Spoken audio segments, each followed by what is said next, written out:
Suzuki is in an entirely different context. The India opportunity, the focus on easy to build cars, moves the game away from these legacy players like Honda and Nissan, who've done a great job for half a century. But it's going to be very difficult for them, I think, to grow from this point where the markets simply are not in their natural territory.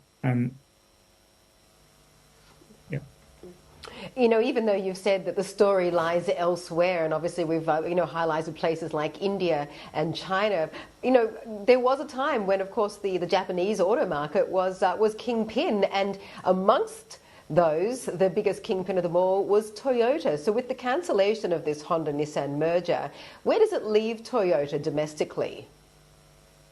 I think Toyota is a fascinating company, exactly as you said there. But Toyota's problem is very similar to Honda Nissan in the sense that its end market is not growing anymore. Toyota is already so massive. It's already one of the largest car makers in the world. Its addressable market is peaking out or falling. And I think Toyota's got a real problem re-establishing growth for itself, unless it can suddenly cultivate dominance in a new area, like, let's say, mobility, as they're talking about, software, as they're talking about. We scratch our heads with Toyota as well. I think Toyota's got the resources to reinvent itself more easily than Honda or Nissan.